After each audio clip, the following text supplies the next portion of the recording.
بسم الله الرحمن الرحيم ولقد نصركم الله ببدر وأنتم أذلة فاتقوا الله لعلكم تشكرون إذ تقول للمؤمنين ألن يكفيكم أن يمدكم ربكم بثلاثة آلاف من الملائكة منزلين بلى إن تصبروا وتتقوا ويأتوكم من فورهم هذا يمددكم ربكم بخمسة آلاف من الملائكة مسومين۔ سورہ آل عمران آیت چوتھا سپارہ آیت نمبر 123 123۔ یہ پڑھ لی تھی لیکن اب یہاں سے شروع۔ وَلَقَدْ نَصَرَكُمُ اللَّهُ بِبَدْرٍ وَأَنْتُمْ أَذِلَّةٌ۔ ہاں یہ ہاں وہ ذرا تاکہ وہ ایک سیکوینس رہے وہ دیا۔ وَلَقَدْ نَصَرَكُمُ اللَّهُ بِبَدْرٍ وَأَنْتُمْ أَذِلَّةٌ فَاتَّقُوا اللَّهَ لَعَلَّكُمْ تَشْكُرُونَ، اور البتہ تحقیق اللہ نے تمہاری مدد کی بدر کے موقع پہ، وَأَنْتُمْ أَذِلَّةٌ، اور تم کمزور تھے، ناتواں تھے، فَاتَّقُوا اللَّهَ لَعَلَّكُمْ تَشْكُرُونَ، اللہ سے ڈرتے رہو تاکہ تم اس کے شکر گزار بنو۔ جس طرح میں نے بتایا تھا کہ بدر کا معرکہ جو ہے وہ پہلا معرکہ تھا اسلام میں جس میں اللہ تبارک و تعالیٰ نے مسلمانوں کو فتح مبین، فتح عظیم عطا کی تھی، اور مدینہ آنے کے بعد مکے میں اللہ تبارک و تعالیٰ کی طرف سے حکم یہ تھا کہ کفار کی سختیاں برداشت کرو، ماریں کھاؤ، لیکن جواب نہیں دینا، بس خالی ظلم اور ستم برداشت کرنا ہے۔ جب مدینہ آ گئے اب اللہ تبارک و تعالیٰ نے کہا کہ آپ اپنے دفاع کے لیے ہاتھ اٹھا سکتے ہیں، ہتھیار اٹھا سکتے ہیں۔ تو اس سلسلے میں پہلا باقاعدہ معرکہ جو ہے بدر کا تھا۔ اللہ تعالیٰ مسلمانوں کو یاد دلا رہے، چونکہ اب یہ دوسرا معرکہ جو آیا احد کا، اس میں تھوڑی شکست ہو گئی تھی وقتی طور پہ، تو اللہ تبارک و تعالیٰ ذرا یاد دلا رہے ہیں کہ تم بدر کے موقع پہ کمزور تھے، اللہ نے تمہاری مدد کی، اللہ سے ہی ڈرتے رہو، اللہ کا تقوی اختیار کرو اور اللہ ہی کے شکر گزار بندے بنو۔ اذ تقول للمؤمنین لن یکفیکم ان یمدکم ربکم بثلاثۃ آلاف من الملائکۃ منزلین۔ اذ تقول للمؤمنین، اذ اس وقت کو یاد کرو، تقول للمؤمنین جب آپ مومنین سے کہہ رہے تھے، کیا کہہ رہے تھے؟ الن یکفیکم ان یمدکم ربکم بثلاثۃ آلاف من الملائکۃ منزلین، کیا تمہارے لیے یہ بات کافی نہیں ہے کہ تم کو تمہارا رب پہنچائے 3000 اتارے ہوئے فرشتوں سے مدد؟ مسلمان تعداد میں کم تھے، کافر زیادہ تھے، مسلمانوں نے گفتگو کی کہ بھئی زیادہ ہیں، اللہ تبارک و تعالیٰ نے کہا کہ میں 3000 فرشتے بھیج دیتا ہوں تمہاری مدد کے لیے۔ آگے اللہ فرماتے ہیں بلا، ہاں ان تصبروا، اگر تم جم کے رہو، وتتقوا، اور اللہ سے ڈرتے رہو، ویأتوکم من فورہم، اور وہ تم پر فوراً چڑھ دوڑیں، یعنی ایک دم اور بھی لوگ آ جائیں ان کے ساتھ اور نفری آ کے مل جائے، ھذا یمددکم ربکم بخمسۃ آلاف من الملائکۃ مسومین، تو یہ تمہارا رب تمہاری مدد کرے گا 5000 فرشتوں سے، 5000 فرشتوں سے، مسومین جو نشان لگائے ہوئے ہیں۔ مسومین کا ایک ترجمہ ہے متعممین، امامہ سر پہ باندھے ہوئے ہیں۔ اللہ تعالیٰ فرماتے ہیں کہ 3000 بھیج دوں گا۔ جب اللہ تبارک و تعالیٰ نے 3000 کا وعدہ کیا، مسلمانوں کو تھوڑی تقویت ہو گئی۔ اب انہوں نے یہ سنا کہ بعض دیگر قبائل اور کفار کی مدد کے لیے آ رہے ہیں، تو مسلمان تھوڑے فکر مند ہوئے۔ اللہ تبارک و تعالیٰ نے فرمایا فکر مند ہونے کی ضرورت نہیں، میں نے بھی نفری، اگر انہوں نے نفری بڑھا دی ہے تو میں نے بھی نفری بڑھا دی ہے، 5000 فرشتے میں بھیج رہا ہوں۔ ابھی ذرا انشاءاللہ اس کی تفصیل آ جائے گی تو پھر سمجھ میں آ جائے گی بات۔ وَمَا جَعَلَهُ اللَّهُ إِلَّا بُشْرَى لَكُمْ، اب مسئلہ یہ ہے کہ آیا فرشتے آئے تھے بدر میں مدد کرنے کے لیے یا نہیں آئے تھے؟ اس میں مفسرین کا اختلاف ہے. بعض اللہ تبارک و تعالیٰ نے بعض یہ کہتے ہیں کہ آئے تھے، بعض مفسرین یہ کہتے ہیں کہ اللہ نے یہ جو کہا تھا کہ میں 3000 فرشتے بھیج رہا ہوں پھر 5000 فرشتے بھیج رہا ہوں، یہ مسلمانوں کی ہمت بڑھانے کے لیے، دل مضبوط کرنے کے لیے. اور اس کا وہ کیسے پتہ چلا؟ وہ یہ وما جعلہ اللہ الا بشرا لکم، اور اللہ نے یہ کام نہیں کیا مگر تمہاری خوشخبری کے لیے، وَلِتَطْمَئِنَّ بِهِ قُلُوبُكُمْ، اور تمہارے دلوں کو اطمینان دلانے کے لیے. اللہ کی نصرت اور اللہ کی مدد تو شامل تھی. اب اللہ تبارک و تعالیٰ نے تمہاری مدد کی، تمہاری نصرت کی، یہ کہہ کے کہ فرشتے آ رہے ہیں اللہ کی طرف سے. اللہ کا ہاتھ تو تمہارے اوپر تھا، فرشتوں کی آمد کی بات سن کے تمہارا دل اور مضبوط ہو گیا. تم نے یہ سوچ لیا کہ اللہ کی مدد شامل حال ہے، اللہ نے مدد کے طور پہ فرشتے بھیجیں، اب ہم تو اسی بات کو اللہ تعالیٰ بیان فرما رہے ہیں. اور بعض مفسرین یہ کہتے ہیں کہ نہیں، فرشتے آئے تھے، اور یہ جو مصومین جو ہے نشان لگائے ہوئے، یعنی جس طرح جنگی آلات جو ہوتے ہیں، آپ نے دیکھا میزائل کے اوپر بھی ایک نمبر لکھا ہوا ہوتا ہے، ٹینک کے اوپر بھی نمبر لکھا ہوا ہوتا ہے، بندوق جو ہے اس کے اوپر بھی نمبر لکھا ہوا ہوتا ہے، بم جو ہے اس کے اوپر بھی نمبر لکھا ہوا ہوتا ہے، فوجی کا جو ہے سپاہی کا اپنا ایک نمبر ہوتا ہے. تو اللہ تعالیٰ اسی کو بیان فرما رہے ہیں کہ مصومین نشان لگائے ہوئے، یعنی وہ جو آئے تھے فرشتے وہ نشان زدہ تھے. مفسرین بعض یہ کہتے ہیں مصومین سے مراد متعممین، پگڑیاں باندھے ہوئے تھے.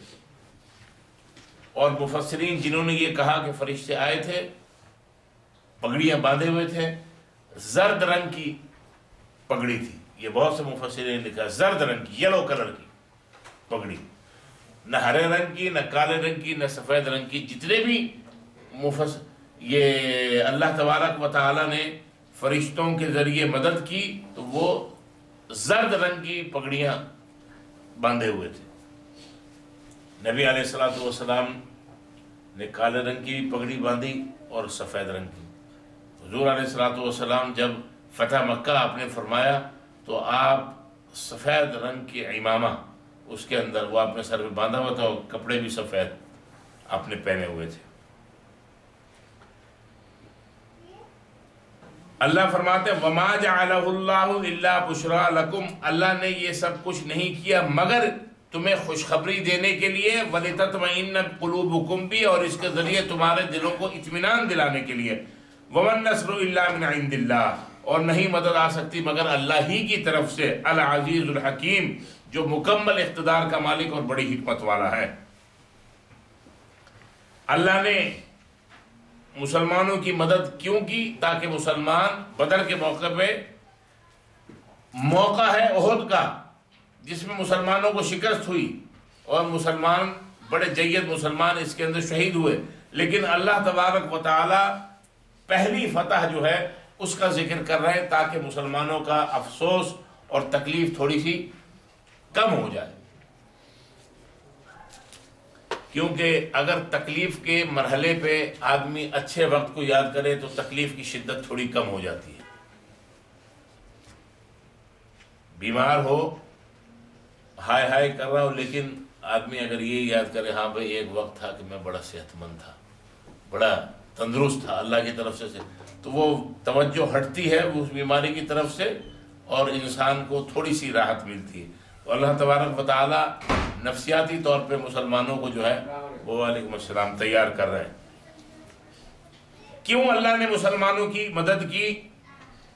لِيَقْطَعَ طَرَفًا مِّنَ الَّذِينَ كَفَرُوا، تاکہ وہ یعنی اللہ کاٹ دیں طرفاً ایک گروہ کو، من الذین کفروا ان لوگوں کا جنہوں نے کفر کیا، او یکبتہم یا انہیں ذلیل کر دے، فینقلبوا خائبین تاکہ وہ نامراد، ناکام، بے یار و مددگار واپس لوٹ جائیں. بھائی احد کی لڑائی میں مسلمانوں کو شکست جو ہوئی، اس شکست سے بڑی ڈیفیٹ جو ہوئی اس سے بڑی پریشانی ہو گئی تھی. اس لیے اللہ تبارک و تعالی نے دو مقام پر، ایک آیت نمبر 123 اور 124 میں اللہ تبارک و تعالیٰ نے اس کا ذکر فرمایا ہے۔ اور اللہ تعالیٰ فرما رہے ہیں کہ دیکھو اگر احد کی لڑائی میں تمہارے 70 آدمی شہید ہو گئے تو تم اب ذہن میں اب وہ کارروائی یاد رکھو کہ بدر کے میدان میں بھی تم نے کافروں کے 70 آدمیوں کو قتل کیا تھا اور 70 لوگوں کو تم نے قید کیا تھا۔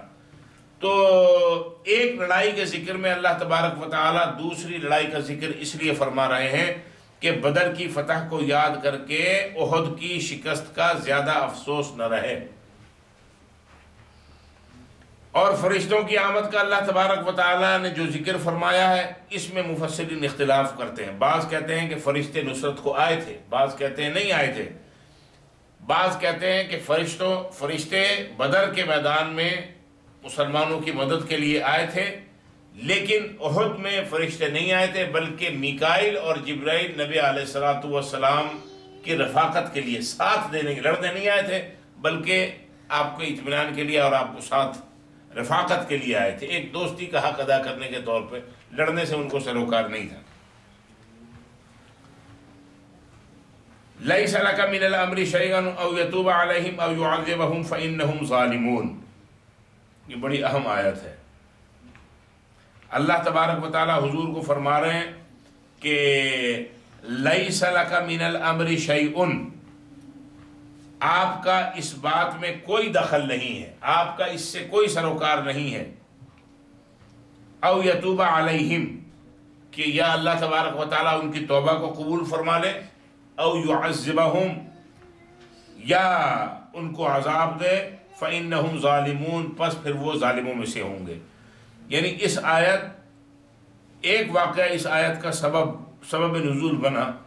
احد میں رسول اللہ صلی اللہ علیہ وسلم کا سر مبارک زخمی ہوا، آپ کے دانت ٹوٹا، چہرہ لہو لہان ہو گیا، آپ کے چہرے انور سے خون بہا۔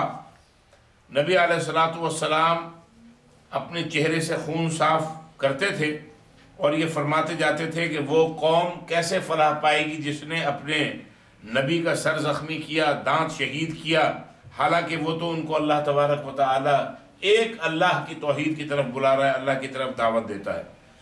اس موقع پر اللہ تبارک و تعالی نے یہ آیت نازل فرمائی۔ چنانچہ اس موقع پر آپ نے، نبی علیہ السلام نے مشرکین کے لیے بد دعا بھی کی۔ اللہ تبارک و تعالیٰ کی یہ بات علم میں تھی کہ آگے کیا ہونے والا ہے۔ اللہ تبارک و تعالیٰ نے نبی علیہ السلام کو بد دعا سے روک دیا کہ آپ ان کے لیے ٹھیک ہے، آپ کے اوپر ظلم ہوا ہے، آپ کا سر زخمی ہے، آپ کے دندان مبارک شہید ہوئے ہیں، آپ کے چہرے سے خون نکلا ہے اور تکلیف آپ کو پہنچی ہے، آپ ان کے لیے بد دعا نہ کریں۔ آگے اللہ تبارک و تعالیٰ نے ان کے متعلق کچھ فیصلہ فرمایا ہے، آپ کا اس میں دخل نہیں ہے۔ اللہ چاہے ان کو عذاب دے، اللہ چاہے ان کی توبہ کو قبول کر لے۔ تو اللہ نے جو ان کو، نبی علیہ السلام کو بد دعا سے روکا، تو آگے چل کے یہ ہوا کہ انہی کفار میں سے جنہوں نے احد میں مسلمانوں کو مارا تھا، ان میں سے بہت سے ایمان کی دولت سے مالا مال ہوئے۔ چنانچہ ابو سفیان، حضرت ابو سفیان، اکرمہ ابن ابی جہل، خالد بن ولید، صفوان ابن امیہ، عبد الرحمن ابن ابی بکر، حضرت ابو بکر کے صاحبزادے، یہ ان سب کے حق میں نبی علیہ السلام کی دعا قبول ہوئی اور یہ بعد میں ایمان لے آئے اور اپنا سر انہوں نے نبی پاک صلی اللہ علیہ وسلم کے قدموں میں ڈال دیا اور پھر اسلام کے نبی پاک صلی اللہ علیہ وسلم کے جانباز سپاہی بنے۔ اللہ نے اس وقت نبی علیہ السلام کو روک دیا کہ آپ ان کے لیے بد دعا نہ فرمائیں۔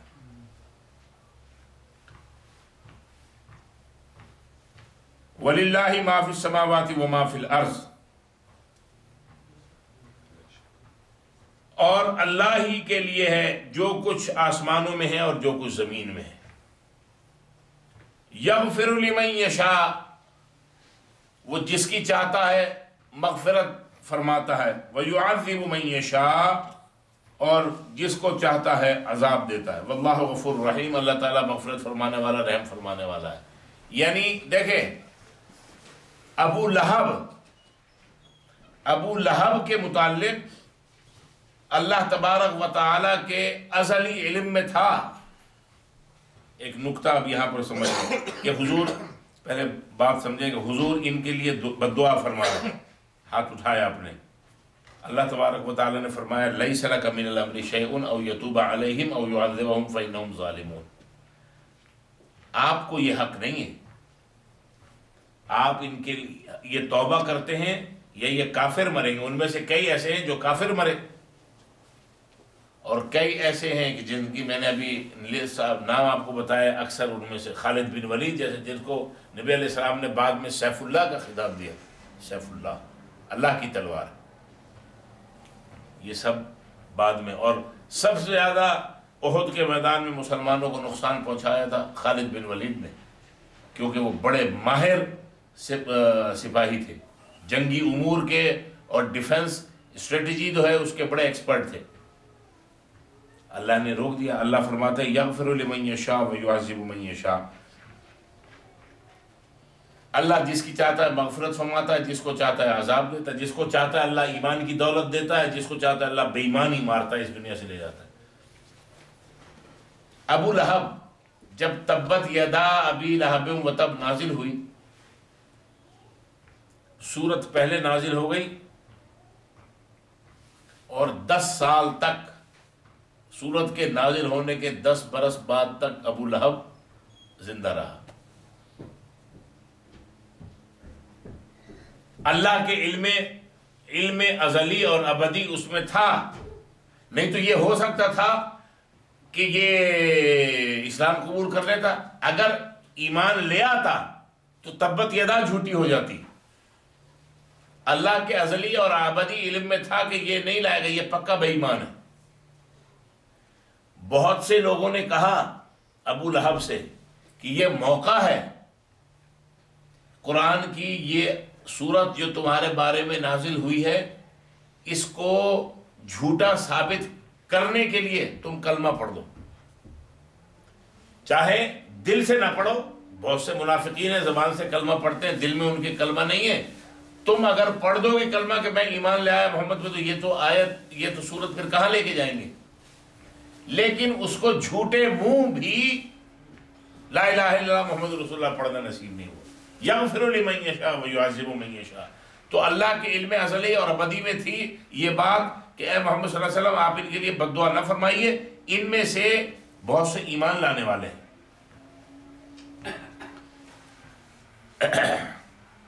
یغفر لمن یشاء ویعذب من یشاء. وہ مغفرت عطا فرماتا ہے جس کو چاہتا ہے، ویعذب من یشاء، اور عذاب دیتا ہے جس کو چاہتا ہے. واللہ غفور رحیم. اللہ تعالیٰ بڑی مغفرت فرمانے والا، رحم فرمانے والا ہے. اللہ تبارک و تعالیٰ نے حضرت داؤد علیہ السلام کو وحی بھیجی کہ اے داؤد آپ گناہ گاروں کو خوشخبری سنائیں اور نیک لوگوں کو، متقین کو ڈرائیں. داؤد علیہ السلام نے عرض کیا یا الہ العالمین، یہ الٹی بات کیوں؟ جو خطا کار گناہ گار ہیں، فاسق فاجر ہیں، ان کو ڈرایا جاتا ہے نہ کہ خوشخبری دی جاتی ہے، اور جو نیک ہیں، متقین ہیں، صالحین ہیں، ان کو خوشخبری دی جاتی ہے نہ کہ ان کو ڈرایا جاتا ہے. اللہ تبارک و تعالی نے فرمایا گناہ گاروں کو خوشخبری اس لیے سنائی جائے تاکہ ان کو معلوم ہو جائے کہ اللہ تبارک و تعالی کے یہاں کوئی بات مشکل یا ناممکن نہیں. کتنا بڑے سے بڑا گناہ ہو، اگر اللہ تبارک و تعالی سے توبہ اور مغفرت چاہے تو اللہ تبارک و تعالی فرماتے ہیں کہ میں اس کو بخش دیتا ہوں. اور وہ فرماتے ہیں کہ یعنی دروازہ توبہ کا کھلا ہے تو اللہ تبارک و تعالیٰ اس کی مغفرت عطا فرما دیں گے. مغفرت کا دروازہ بھی کھلا ہے. اور اللہ نے حضرت داؤد سے فرمایا کہ نیک لوگوں کو اس لیے ڈراؤ کہ کہیں وہ نیک اعمال کے گھمنڈ میں نہ رہیں کہ بھئی ہم بہت اعمال صالحہ کرنے والے ہیں، بڑی نمازیں اور بڑی تلاوت اور بڑے راتوں کو اللہ کے آگے رونے دھونے والے ہیں، ہمیں کیا ضرورت ہے. اللہ تبارک و تعالیٰ فرماتے ہیں کہ جب میں کسی کے ساتھ عدل و انصاف کرتا ہوں تو یہ سمجھ لو وہ برباد ہو گیا. میں تو ہر ایک کے ساتھ معاف کا اور مغفرت کا معاملہ فرماتا ہوں.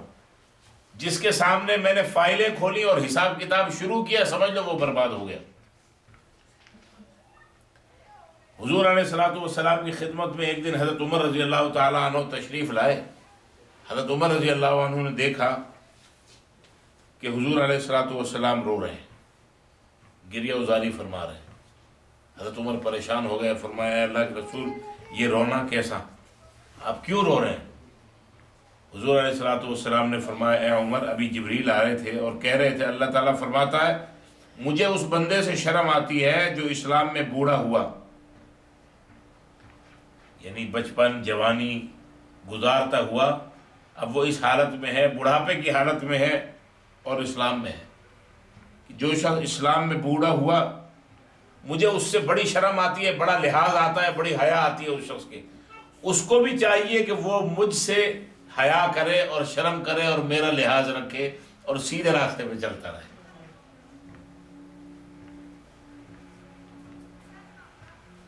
یعنی اللہ تبارک و تعالیٰ فرماتے ہیں کہ بوڑھا ہو ایک شخص اور پھر اللہ کا باغی اور نافرمان ہو, اللہ فرماتے ہیں کیسا بدبخت ہے کہ میں اس کی لحاظ اور شرم کر رہا ہوں اور کسی بہانے اس کو معاف کرنا چاہتا ہوں, لیکن وہ ابھی اسی چکر میں ہے کہ ابھی تو میں جوان ہوں, لگا پڑا ہے دنیاوی اور فاسدانہ کام میں. اللہ تبارک و تعالی ہم سب کو مغفرت عطا فرمائے. اس لیے اللہ فرماتے ہیں یغفر لمن یشاء ویعذب من یشاء واللہ غفور الرحیم. اللہ تعالیٰ جس کی چاہتا ہے مغفرت دیتا ہے, جس کو چاہتا ہے عذاب فرماتا ہے. واللہ غفور رحیم, اور اللہ تعالیٰ مغفرت فرمانے والا رحم فرمانے والا ہے. یا ایھا الذین آمنوا لا تأکلوا الربا اضعافا مضاعفا واتقوا اللہ لعلکم تفلحون. یا ایھا الذین آمنوا اے ایمان والو لا تأکلوا الربا سود مت کھاؤ اضعافا مضاعفا دگنا چوگنا, سود در سود, سود چند در چند, جس کو کہتے ہیں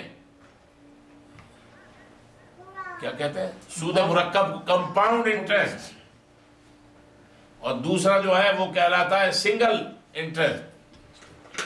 سنگل انٹرسٹ جو ہے وہ یہ ہے کہ ایک شخص نے مثال کے طور پہ کسی کو $100 ادھار دیے اور کہا اس 100 کے میں 125 لوں گا. یہ بات ہو گئی. اب وہ 1 سال میں دے, 6 مہینے میں دے, وہ شخص اس سے $125 لے رہا ہے, 100 کے بدلے 25 اس سے اوپر لے رہا ہے. سنگل انٹرسٹ یہ بھی اللہ تبارک و تعالیٰ فرماتے ہیں کہ یہ حرام ہے. اور یہ کمپاؤنڈ انٹرسٹ کیا ہے, جس کو کہتے ہیں اضعافا مضاعفا, بڑا چڑھا کے, دوگنا دگنا چگنا اور اس سے بھی زیادہ. اضعافا مضاعفا قرآن جو لفظ استعمال کر رہا ہے وہ یہ ہے کہ ایک شخص یہ کہے کہ بھائی یہ میں $100 آپ کو ادھار دے رہا ہوں, آپ میرے پاس آئے ہیں اپنی ضرورت سے, یہ 1 سال کے بعد $110 میں لوں گا اس سے. اب سال آ گیا, وہ وقت آ گیا, اب وہ پیسے دینے کے قابل نہیں ہے, تو اس نے کہا وہ جو 100 تھے وہ اب 110 ہیں, اب اگلے سال میں تم سے 125 لوں گا. اب اس شخص کے بعد 1 سال گزرنے کے بعد پھر اس کے پاس رقم موجود نہیں ہے, اس نے کہا اب وہ 100 یا 110 125 نہیں ہے, اب میں آپ سے لوں گا 150. تو وہ اصل جو ہے زر موجود ہے اور اس کے اوپر وہ مسلسل اضافہ ہوتا چلا جا رہا ہے, سود در سود آ رہا ہے, چند در چند آ رہا ہے, وہ دگنا سے چگنا اور 5 گنا اور 6 گنا اور اس سے بڑھتا چلا جا رہا ہے. اللہ تبارک و تعالیٰ فرماتے ہیں کہ نہ صرف سود سنگل وہ بلکہ کمپاؤنڈ شکل جو ہے, دونوں قسم کی سود جو ہے وہ حرام ہے, مت کھاؤ. پہلے بتا دیا سنگل سود کا، وَأَحَلَّ اللَّهُ الْبَيْعَ وَحَرَّمَ الرِّبَا، پہلے جو آیا تھا تفصیل کے ساتھ وہاں پر ذکر ہوا سورہ بقرہ کے آخر میں۔ یہاں اللہ تبارک و تعالیٰ فرماتے ہیں کہ یہ بھی، اس کی بھی بالکل اجازت نہیں۔ لیکن اب مسئلہ یہ ہے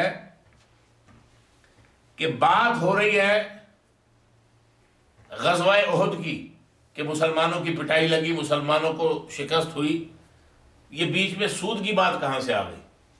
یہ سوال ذہن میں آتا ہے کہ بات وہ ہو رہی تھی کہ اللہ تبارک و تعالیٰ ان میں جو لڑے ہیں، جنہوں نے مسلمانوں کو مارا ہے، حضور ان کے لیے بد دعا فرما رہے ہیں۔ اللہ نے فرما دیا کہ بد دعا نہ کیجیے، میری مرضی، میں ان کی توبہ اگر کوئی کرتا ہے تو قبول کر لوں، ان کو اسلام کی توفیق دے دوں، اگر چاہوں تو ان کو کفر کے اوپر ہی ماروں۔ بہت سے لوگوں نے اس میں سے اسلام قبول کر لیا، بہت سے لوگ کافر مرے۔ یہ بات تو چل رہی ہے، پہلے غزوہ بدر کی آئی، پھر غزوہ احد کی آئی، اب یہ بیچ میں سود کہاں سے آ گیا؟ اصل میں جب غزوہ احد میں مسلمانوں کو شکست ہوئی اور مسلمانوں کی پٹائی لگی اچھی، اور بڑے بڑے صحابہ جیسے حضرت حمزہ رضی اللہ تعالی عنہ حضور کے چچا جیسے شہید ہوئے، اور نہ صرف یہ کہ شہید ہوئے بلکہ ان کے ہندا نے ان کے سینے کو چاک کر کے ان کا کلیجہ بھی چبایا، ان کے کان بھی کاٹے، ان کے ناک بھی کاٹا، یعنی انتقام کے جذبے میں۔ تو مسلمانوں کے اندر بھی انتقام کا جذبہ بھڑک اٹھا۔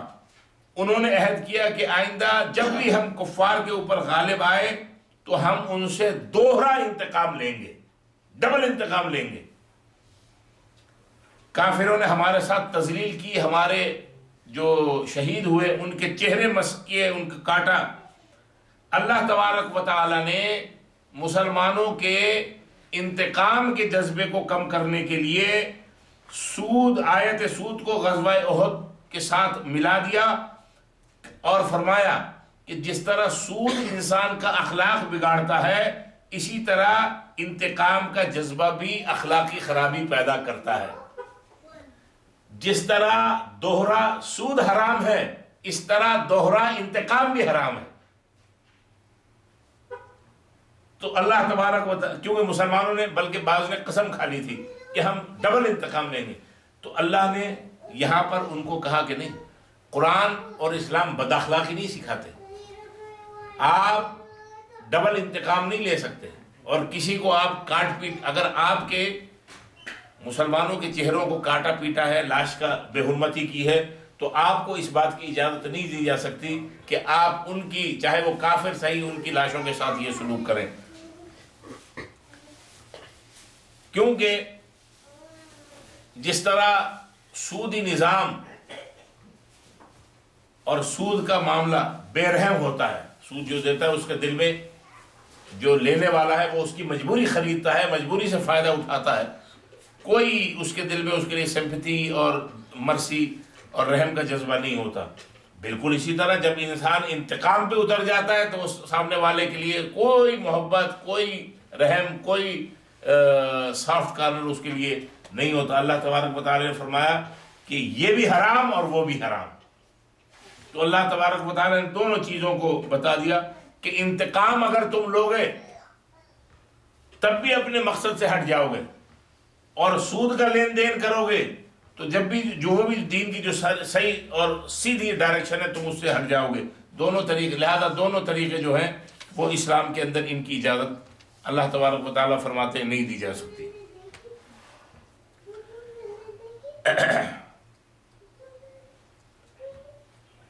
آگے اللہ تبارک و تعالیٰ فرماتے ہیں وَسَارِعُوا إِلَى مَغْفِرَةٍ مِّن رَّبِّكُمْ وَجَنَّةٍ عَرْضُهَا السَّمَاوَاتُ وَالْأَرْضُ أُعِدَّتْ لِلْمُتَّقِينَ۔ وَسَارِعُوا إِلَى مَغْفِرَةٍ، سارعوا، دوڑو، إِلَى مَغْفِرَةٍ مِّن رَّبِّكُمْ، اپنے رب کی بخشش کی طرف، اپنے رب کی مغفرت کی طرف، وجنتن، اور جنت کی طرف، دوڑو اللہ کی بخشش کی طرف اور جنت کی طرف۔ کون سی جنت؟ کیسی جنت؟ عرضها السماوات والارض،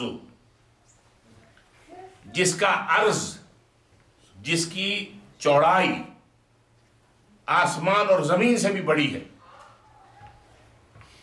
اعدت للمتقین، تیار کی گئی ہے تقویداروں کے لیے۔ ہم تو کہتے ہیں نا لمبائی اور چوڑائی اپنی گفتگو میں، طول و عرض یعنی لمبائی اور چوڑائی۔ اللہ تبارک و تعالی یہاں پر عرض بیان کر رہے ہیں، چوڑائی بیان کر رہے ہیں، لمبائی نہیں بتا رہے، حالانکہ لمبائی زیادہ ہوتی ہے اور چوڑائی کم ہوتی ہے۔ آدمی جتنا بھی موٹا ہو، جو یہاں ہو رہا ہے اس کے مقابلے میں نیچے سے لے کر اوپر تک وہ بڑا ہوگا، تو لمبائی ہمیشہ زیادہ ہوتی ہے اور چوڑائی کم ہوتی ہے۔ اللہ فرماتے ہیں کہ لمبائی میں بیان نہیں کر رہا ہوں، چوڑائی اس کی اتنی ہے آسمان اور زمین سے بھی زیادہ بڑی، اور وہ تیار کی گئی ہے متقین کے لیے۔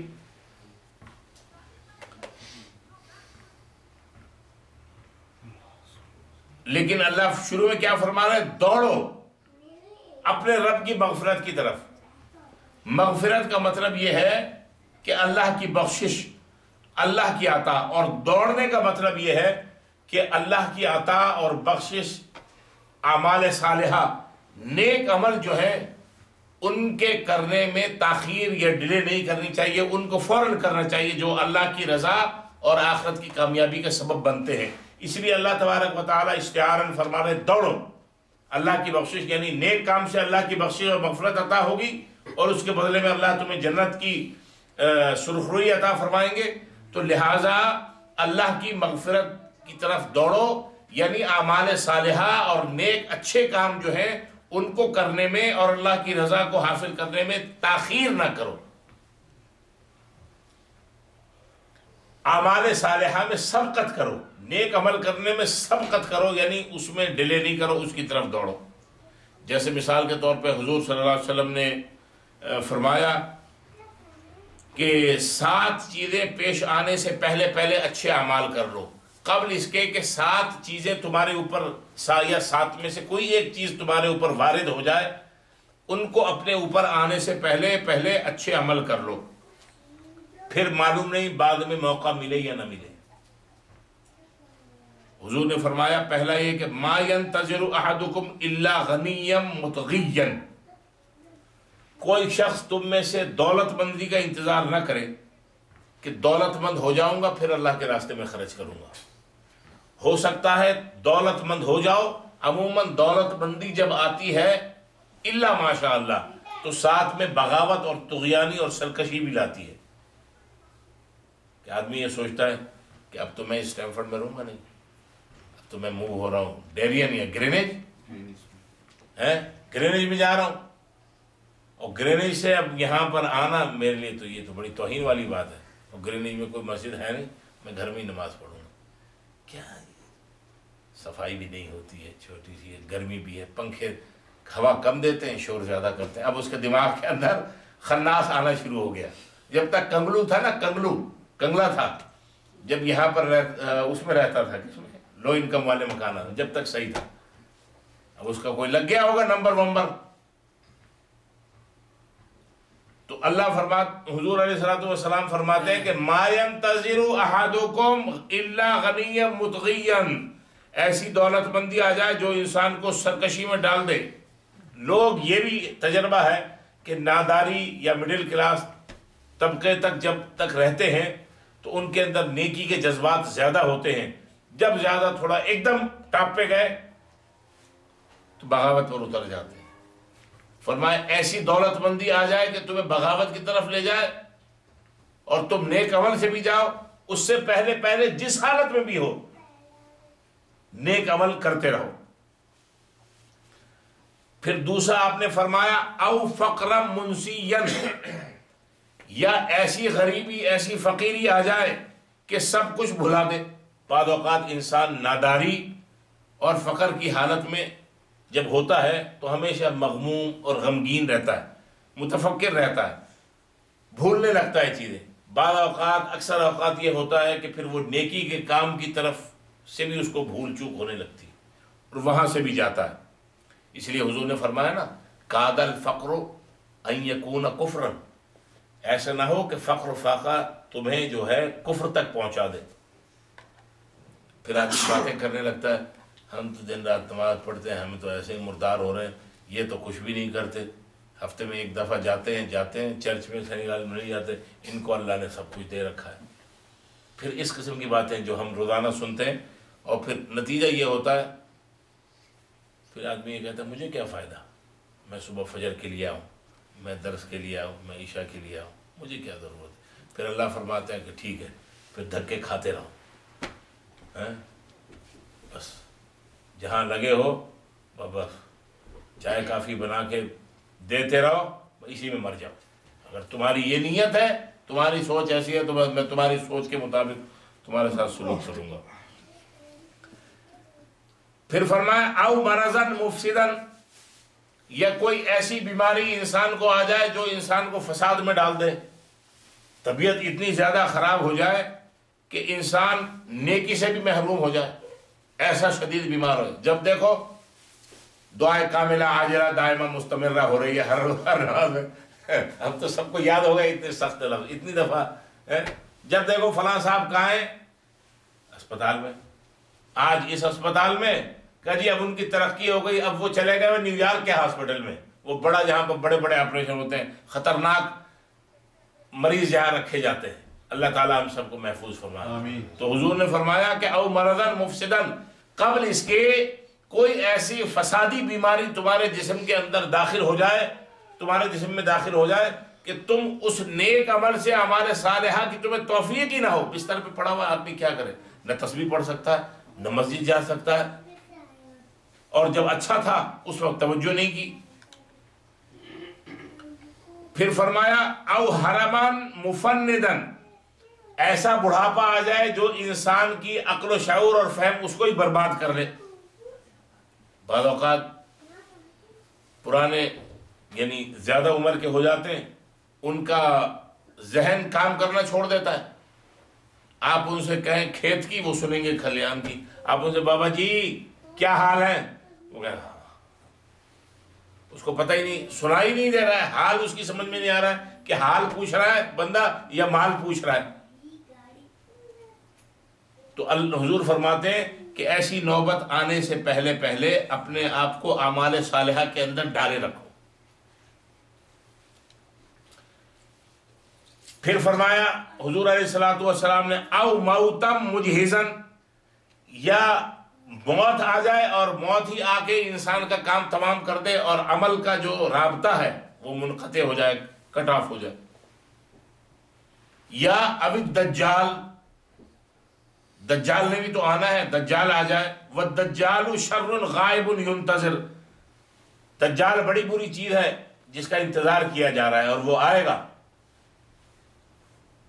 کیونکہ وہ بھی آئے گا اور اپنے جال میں اس طرح لوگوں کو پھنسائے گا کہ سب جو ہے وہ اسی کی پوجا کرنے لگیں گے، اسی کی عبادت، اللہ کو چھوڑ دیں گے اور اسی کے پجاری ہو جائیں گے، اسی کو سجدہ کریں گے، اسی کے سب کچھ۔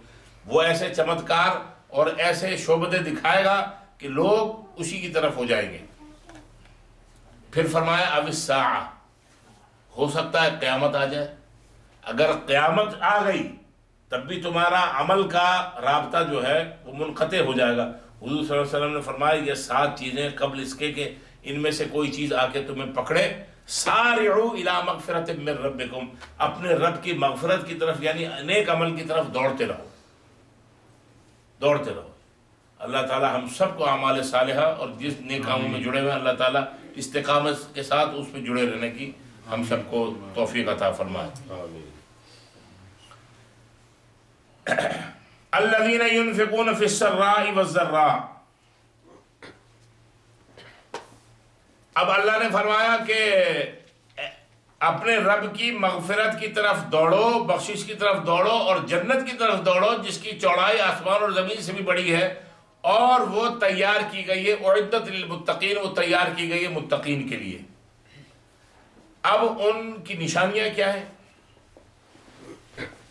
الذین ينفقون فی السراء والضراء، وہ متقین کون ہیں؟ جو خرچ کرتے ہیں اپنا مال خوشحالی میں اور تکلیف میں۔ کوئی تکلیف آ گئی، پریشانی آ گئی، تب بھی صدقات خیرات اللہ کے راستے میں دیتے رہتے ہیں تاکہ اللہ، اور حضور نے فرمایا صدقات جو ہیں وہ دفع البلیات ہیں، بلیات یعنی حوادث، پریشانی، تکالیف، مصائب، ان کو اگر دور کرنا ہو، امتحان کو اپنے قریب آنے نہ دینا ہو، تو اللہ حضور علیہ الصلوۃ والسلام فرماتے ہیں کہ صدقات جاری رکھو، خیرات، خیرات جاری رکھو. یعنی تکلیف میں بھی اگر تکلیف آئے تو وہ یہ انتظار نہیں کرتے کہ اب تو جاب ختم ہو گئی ہے، اب جب جاب لگے گی تو پھر مسجد میں $5 جو ہے وہ جمعے کو ڈالا کریں گے. نہیں، آپ پہلے اگر 50 ڈالتے تھے، اب 1 ڈال دیں، 2 ڈال دیں. کسی بھی نئے کام میں آپ خرچ کرتے رہیں، ہاتھ روکنا نہیں ہے، یہ مطلب ہے. خوشحالی میں فسرا، خوشحالی میں بھی یہی کام کرنا ہے.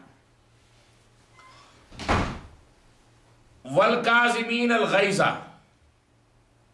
اور غصے کو پی جاتے ہیں. والعافین عن الناس، اور لوگوں کو معاف کر دیتے ہیں. واللہ یحب المحسنین، اور اللہ تعالیٰ نیک کام کرنے والوں کو پسند کرتا ہے. ایک تو یہ ہے کہ تکلیف ہو، خوشحالی ہو، تنگی ہو، اس میں خرچ کرتے ہیں، غصے کو پی جاتے ہیں. غصہ آنا یہ کمال ہے، غصہ نہ آنا یہ کمال نہیں ہے، یہ عیب ہے. لیکن غصے کو پی جانا یہ درجہ کمال ہے. موسیٰ علیہ الصلوۃ والسلام، میں نے آپ کو بتایا بہت دفعہ، جلالی پیغمبر تھے. جلالی قوم بھی ان کی بڑی ناکارہ تھی، بنی اسرائیل بدماش قوم تھی، تنگ کرنے والی، اپنے نبیوں کو قتل کرنے والی، مارنے والی، ہر وقت تنگ کرنے والی. تو اللہ تبارک و تعالیٰ نے ان کے اندر پیغمبر بھی جلالی بھیجا. اور جلالی ایسے تھے، جب غصے میں آتے تھے تو اپنی پگڑی جو ہے اتار دیتے. اگر پگڑی نہ اتاریں تو دماغ کی گرمی کی، غصے کی شدت کی وجہ سے پگڑی کو آگ لگ جاتی تھی، تو پھر ان کو اتارنا پڑتی تھی. یہ ان کے جلال کا عالم تھا، جلالی پیغمبر تھے. حضرت موسیٰ علیہ الصلوۃ والسلام سے ایک مرتبہ پوچھا، بلکہ موسیٰ علیہ الصلوۃ والسلام نے اللہ تبارک و تعالیٰ سے خود پوچھا، یا باری تعالیٰ، آپ نے مجھے کلیم اللہ کیسے بنایا؟ وَكَلَّمَ اللَّهُ مُوسَىٰ تَكْلِيمًا، اللہ سے بہت زیادہ کلام کرتے تھے. کلیم اللہ حضرت موسیٰ کا لقب ہے، موسیٰ کلیم اللہ. آپ نے مجھے کلیم اللہ کیوں بنایا؟ اللہ تبارک و تعالی نے فرمایا، اے موسیٰ، آپ بکریاں چرانے، بکریوں کو جنگل لے جاتے تھے. اور بکریاں آپ کو پتا ہے، اگر کوئی سب سے شریر مخلوق ہے جانوروں میں تو وہ بکری ہے. گائے بھینس کتنی بھاری ہیوی ہے، ہاتھی اس کو آپ جس طرف چلائیں ایک چھوٹا سا بچہ لے جائے گا سیدھا سیدھا اس کو. اونٹ کو ایک بچہ 10 20 50 اونٹوں کو کنٹرول کر لے گا. لیکن بکریاں یہاں سے 4 کو پکڑیں گے، 2 آپ کے پاؤں میں سے نکل جائیں گی، اس کو پکڑیں گے، وہ پاؤں پہ کھڑے ہو کے وہاں پر بیل کھانے لگے گی. اس کو روکا تو یہ پتہ چلا دوسری طرف نکل گئی 4 5 بکریاں یہاں سے. اس لیے اللہ تبارک و تعالی انبیاء، ہر نبی نے بکریاں چرائی ہیں تاکہ صبر اور برداشت کی قوت انبیاء کو چونکہ بہت زیادہ ضرورت ہوتی ہے وہ اس کے اندر پختہ ہو جائیں. تو حضرت موسیٰ نے جب اللہ تبارک و تعالیٰ سے یہ سوال کیا کہ یا باری تعالیٰ، آپ نے مجھے کلیم اللہ کیوں بنایا، تو اللہ تبارک و تعالیٰ نے فرمایا کہ بکریاں چرانے آپ لے گئے، بکریاں ادھر جا رہی تھی، ادھر جا رہی تھی، اس ریوڑ میں گھس رہی ہیں، اس میں جا رہی ہیں. صبح سے شام تک اس میں ایک بکری بڑی شریر تھی. ہونا تو یہ چاہیے تھا جو آپ کا مزاج اور جلال ہے، اس بکری کی ٹانگیں توڑ دے دے، یا کم از کم ذبح کر کے اس کو تو ذبح کرو، یہ زیادہ تنگ کر رہی ہے. تو آپ نے کسی بکری کو، اور خاص طور پہ اس بکری کو کچھ نہیں کہا، بلکہ شام میں جب آپ واپس لے کے آئے تو اس بکری کو اپنے گلے سے لگایا اور اس بکری سے آپ نے کہا، اتعبتنی واتعبت نفسی کا سائر اليوم. اس کو آپ نے بکری کو پیار کیا، گلے سے لگایا اور کہا، نیک بخت، سارا دن تو خود بھی تھکتی رہی، ادھر ادھر جاتے اور اپنے پیچھے مجھے بھی بھگا کے تنگ کیا، اور آپ نے محبت کے ساتھ اس بکری کو اپنے گلے لگا لیا. آپ کی یہ ادا مجھے اتنی زیادہ پسند آئی, آپ نے غصہ نہیں کیا. میں نے کہا کہ میرا کلیم ایسا ہی آدمی ہونا چاہیے, جلالی ہو لیکن اس بکری کا حق تو ذبح ہونے کا تھا آپ کے مزاج کے مطابق, لیکن آپ نے اس کے ساتھ اتنی محبت دکھائی. تو اس بنیاد پہ میں نے اتنے شریر اور غریب حیوان کے ساتھ, شریر لیکن غریب حیوان کے ساتھ, دیکھنے میں مسکین نظر آئے گی, شرارتیں سب سے زیادہ کرے گی. ہاتھی اتنا بڑا ہو کے اتنی بڑی شرارت نہیں کرے گا جو بکری جتنی شرارتیں کرے گی. تو آپ نے اس حیوان کے ساتھ ایسی محبت کا معاملہ فرمایا, تو میں نے بھی آپ کے ساتھ یہ معاملہ فرمایا کہ آپ کو کلیم اللہ بنا دیا.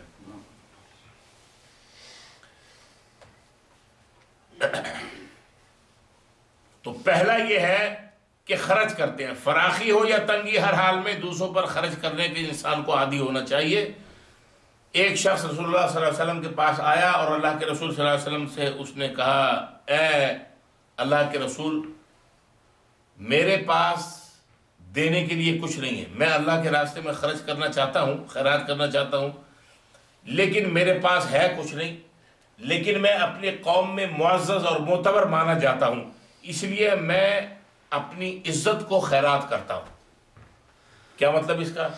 اس کا مطلب یہ ہے کہ اگر آئندہ کوئی مجھے کتنا ہی برا کہے, میں اس کے اوپر اپنی ناراضگی کا اظہار نہیں کروں گا. پیسے ہیں نہیں, قابل احترام ہوں, لوگ اگر برا بھلا یا کسی بات پہ کچھ کہیں گے, ان کو جواب دینے کے بجائے میں کسی قسم کی ان کے ساتھ ناراضگی کا اظہار نہیں کروں گا. یہ میں کر سکتا ہوں. اللہ کے نبی صلی اللہ علیہ وسلم نے فرمایا, بہت اچھا, یہی تمہاری طرف سے صدقہ اور خیرات ہے. جب تمہارے پاس مال و اسباب آ جائے اس میں سے خیرات کرنا, ورنہ تمہارا یہی عمل تمہارے لیے خیر خیرات ہے. والکاظمین الغیظ, انفاق فی سبیل اللہ کے بعد مومن متقی کی دوسری شان یہ ہے کہ وہ کسی ایون دشمن کی کارروائی سے بھی مشتعل نہیں ہوتے, بلکہ غصے کو پی جاتے ہیں. حضور علیہ الصلوۃ والسلام نے ارشاد فرمایا, من کظم غیظا وهو يقدر على انفاذه ملأ اللہ قلبہ آمنا و ایمانا. جو شخص غصہ پی جائے باوجود اس کے کہ اس کے اندر بدلہ لینے کی قوت اور طاقت ہو, لیکن پھر بھی وہ بدلہ لے, اللہ تبارک و تعالی اس کے دل کو امن اور ایمان کے ساتھ لبریز کر دیتا ہے. بدلہ لینے کی طاقت اور قوت ہے لیکن بدلہ نہیں لیا. پھر فرمایا تیسری, والعافین عن الناس, تیسری صفت یہ کہ غصے میں انتقام نہیں لیتے بلکہ دل سے معاف کر دیتے. کوئی انتقام نہیں لیا, کوئی بدلہ نہیں لیا. حضور علیہ الصلوۃ والسلام نے اس کے متعلق فرمایا, من سرہ ان یشرف له البنیان وترفع الیہ الدرجات فلیعف عمن ظلمہ ویعطی من حرمہ ویصل من قطعہ. جس کی یہ خواہش ہو کہ جنت میں اس کے اونچے محلات ہوں اور درجات بلند ہوں, تو وہ اپنے اوپر ظلم کرنے والے کو بھی معاف کر دے. جو اس کو پوچھتا بھی نہیں, محروم رکھتا ہے, وہ اس کو بخشش اور اس کو دینے والا بن جائے, اور جو اس سے قطع تعلق کرے وہ اس سے ملنے والا بن جائے. اللہ تبارک و تعالیٰ ایسے شخص کو یہ انعامات عطا فرماتے ہیں. اللہ تعالیٰ ہم سب کو ایسے ہی اعمال کی توفیق عطا فرمائے. آگے اللہ فرماتے ہیں, والذین اذا فعلوا فاحشۃ او ظلموا انفسهم ذکروا اللہ فاستغفروا لذنوبهم ومن یغفر الذنوب الا اللہ ولم یصروا علی ما فعلوا وهم یعلمون.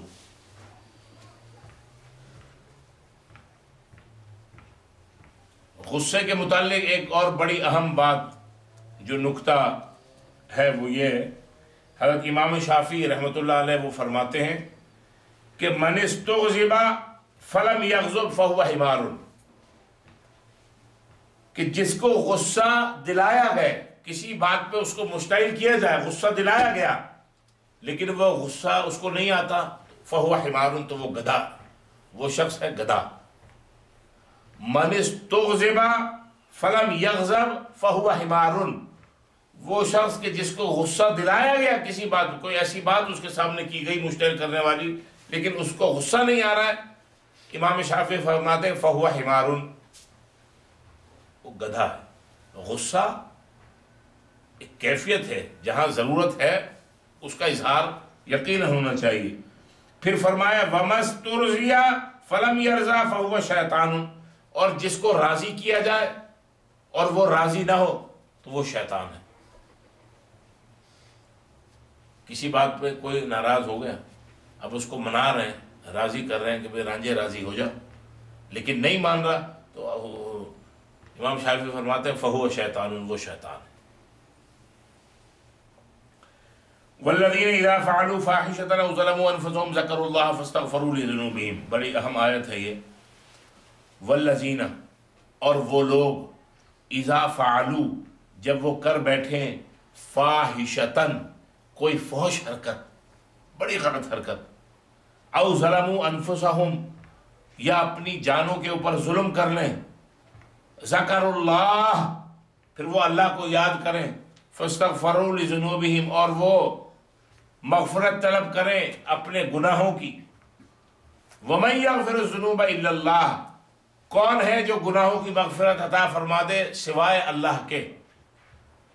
لیکن وَلَمْ يُصِرُّوا عَلَى مَا فَعَلُوا وَهُمْ يَعْلَمُونَ، وَلَمْ يُصِرُّوا، اور وہ اصرار نہ کریں، یعنی وہ اڑے نہ رہیں، عَلَى مَا فَعَلُوا، جو کچھ انہوں نے کیا اس پر، وَهُمْ يَعْلَمُونَ، اور وہ جانتے ہیں۔ کیا مطلب اس کا؟ کہ جب کوئی فحش غلط حرکت ہو جائے، اپنی جانوں پہ ظلم کر لیں، اللہ کی یاد آ جائے تو اللہ سے اپنے گناہوں کی توبہ استغفار کر لیں۔ اللہ کے سوا معاف کون کر سکتا ہے گناہوں کو، اور اپنے گناہوں پہ اڑے نہ رہے۔ اس آیت کا شان نزول یہ ہے کہ ایک صاحب، ان ابو سعید سماع، ان کی دکان پہ کوئی عورت پھل لینے کے لیے آئی، کھجوریں۔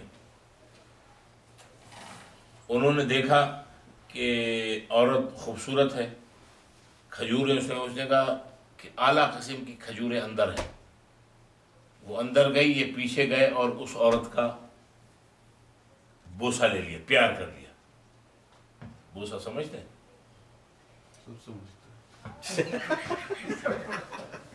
نہیں سمجھ تو میں پھر اپنی زبان میں سمجھاؤں تو صحیح، اچھا وہ اپنی میری زبان میں سمجھ۔ تو اس نے یہ حرکت کر دی۔ اب جب یہ حرکت تو سرزد ہو گئی، لیکن بڑی شرمندگی اور ندامت ہوئی۔ اللہ کے نبی صلی اللہ علیہ وسلم کے پاس آئے اور اللہ کے نبی کو سارا معاملہ پیش کیا اور کہا کہ مجھ سے بڑی یہ فحش حرکت ہو گئی ہے۔ نبی علیہ الصلوۃ والسلام جب مدینہ تشریف لائے اور مکے سے لوگ مدینہ آئے، تو آپ نے مکے کے لوگوں میں اور مدینے کے لوگوں کے درمیان مواخات کا، برادرہڈ قائم کیا، جس کو عربی میں کہتے ہیں مواخات، یعنی مکی اور مدنی دونوں کو ایک کو دوسرے کا بھائی بنا دیا، اور اس کی بے شمار مثالیں ہیں بڑی۔ تو مکہ کا ایک ثقفی، حضور کا صحابی، اور مدینے کے ایک انصاری صحابی جو ہیں، ان کے درمیان مواخات کا عمل کرایا، ان کا آپس میں ان کو بھائی بنایا۔ جب حضور علیہ الصلوۃ والسلام جانے لگے مارکے پہ، ایک غزوے میں، تو اللہ کے نبی صلی اللہ علیہ وسلم، یہ ثقفی جو تھا، اس کا نمبر آ گیا کہ وہ حضور کے ساتھ جائے مارکے میں، اور انصاری جو ہے وہ وہاں پر، اس کو رہنے کا حکم ہوا تم یہیں رہو۔ تو اس ثقفی صحابی جو تھا حضور کا، انہوں نے اس انصاری صحابی سے یہ کہا کہ تم میرے گھر کی ذرا دیکھ بھال کرنا، کوئی سودا سلف اور گروسری لانا اگر ہو تو لا دیا کرنا۔ ٹھیک ہے، انشاءاللہ میں آپ کی یہ خیال رکھوں گا۔ تو وہ جو بھی جاتے، جو بھی سودا سلف لانا ہوتا، گروسری وغیرہ، وہ جو منگواتی وہ لا کے ان کو دے دیتے پردے کے۔ تو ایک دن اس عورت نے گوشت منگوایا، جب وہ گوشت لے کے آئے اور وہ دینے لگے تو دروازے کے باہر وہ کھڑے تھے، دروازے کے اندر گھر کی طرف وہ عورت تھی پردے میں۔ اس نے جب اپنا ہاتھ بڑھایا تو ہاتھ ذرا کھلا رہ گیا، انہوں نے دیکھا ہاتھ گورا، گورے رنگ کی وہ عورت تھی، تو ہاتھ انہوں نے دیکھا، جب عورت گوشت لے کے اندر گئی تو یہ بھی پیچھے چلے گئے اور اس عورت کے گورے ہاتھ جو دیکھے تھے اس کا بوسہ لے لیا۔ عمل تو یہ کر گزرے، لیکن اسی وقت اللہ کا خوف اور خشیت طاری ہو گئی کہ میں نے یہ بہت غلط حرکت کی، کہ ایک میرا بھائی جس کے ساتھ حضور نے میری مواخات کرائی تھی، برادر ہوڈ کا عمل میرے ساتھ میرا بھائی بنایا تھا اسلام میں، اور وہ میرے اوپر اعتماد کر کے گیا کہ گھر میں میرا خیال رکھنا، چیزیں جو لا کے دینی، اور میں نے اس کی بیوی کے ساتھ یہ حرکت کر دی۔ فوراً باہر آئے، رونے دھونے لگے، اپنے سر پہ خاک ڈالی اور جنگل بیابان کی طرف نکل گئے۔ اور وہیں پر یعنی شرمندگی اتنی کہ حضور کے سامنے بھی نہیں آ رہے اور کسی کے سامنے نہیں آ رہے، اور وہیں پر جنگل میں ہی انہوں نے اپنا ڈیرا لگا لیا، وہیں پر توبہ، استغفار، کھانا پینا اور اللہ کے ساتھ مناجات جو ہے وہیں شروع کر دی۔ جب وہ صحابی حضور کے ساتھ واپس آیا اور اپنے گھر گیا، اور اپنے گھر میں حال احوال کے بعد اس نے اپنی بیوی سے پوچھا کہ میرے مسلمان انصاری بھائی جو ہے اس کا حال مجھے بتاؤ، کیا حال ہے؟ اس نے جو ذمہ لگایا تھا کام وہ کرتا رہا۔ اس عورت نے کہا کہ اگر اسلام میں ایسے مسلمان بھائی نہ ہوں تو بہت اچھا ہے۔ اس نے یہ حرکت کی۔ اب ان صحابی کو، ثقفی جو تھے، ان کو بڑا افسوس ہوا اور یہ اس کی تلاش میں لگ گئے کہ یہ گیا کہاں ہے۔ تو پتہ کسی نے چلا کہ اس نے تو جنگل کے اندر ڈیر ڈالی۔ ایک دن وہاں پہنچ گئے اور اس کو اپنے ساتھ لے کے آئے اور سیدھے نبی حضرت ابو بکر صدیق رضی اللہ عنہ کے پاس لے کے آئے پہلے، اور حضرت ابو بکر صدیق سے کہا کہ اس شخص نے یہ حرکت کی ہے۔ حضرت ابو بکر صدیق نے ڈانٹ ڈپٹ کی اور کہا کہ تمہیں پتہ نہیں ہے کہ اللہ کے راستے میں یہ گیا تھا نبی کے ساتھ، اور جو اللہ کے راستے میں نکلے اس کا اور اس کے گھر والوں کا اللہ کتنا رتبہ قرآن مجید میں بیان کرتا ہے، شرم تمہیں نہیں آئی؟ پھر وہاں سے اس کو پکڑ کے حضرت عمر رضی اللہ عنہ کے پاس لے کے آئے۔ حضرت عمر رضی اللہ عنہ نے بھی وہی بات کہی کہ تمہارے اوپر ایک امانت اور ایک ذمہ داری تمہیں دی گئی تھی، اور تمہیں پتہ نہیں کہ یہ شخص مجاہد فی سبیل اللہ تھا، اس کے اور اس کے گھر والوں کا اسٹیٹس کیا ہے اللہ اور اللہ کے رسول کی نظر میں، تم نے اس کے گھر والوں کے ساتھ یہ حرکت کی اور بہت اس کو برا بھلا کہا۔ پھر وہ ثقفی صحابی جو لے کے نبی علیہ الصلوۃ والسلام کے پاس آیا، حضور علیہ الصلوۃ والسلام کو بھی وہ بات بتائی۔ حضور کے علم میں وہ بات آ چکی تھی، لیکن حضور کے علم میں یہ بات بھی تھی کہ یہ شخص اس نے اتنا زیادہ اپنے اس عمل پہ شرمندہ ہے اور اللہ سے توبہ، استغفار اور اللہ سے مناجات میں لگا ہوا ہے کہ واقعی اللہ تبارک و تعالی نے اس کی اس توبہ کو قبول کر لیا ہے۔ تو اسی موقع پہ ان دونوں واقعات کے سلسلے میں اللہ تبارک و تعالی نے یہ آیت نازل کی کہ والذین اذا فعلوا فاحشۃ او ظلموا انفسهم، کہ وہ لوگ جو جن سے کوئی فحش حرکت سرزد ہو جائے یا وہ اپنی جانوں پہ ظلم کر لیں اور پھر اللہ کو یاد کریں اور اپنے گناہوں کا استغفار چاہیں، وَمَن يَغْفِرُ الذُّنُوبَ إِلَّا اللَّهُ، اللہ کے سوا گناہوں کی مغفرت کون کر سکتا ہے؟ کوئی نہیں۔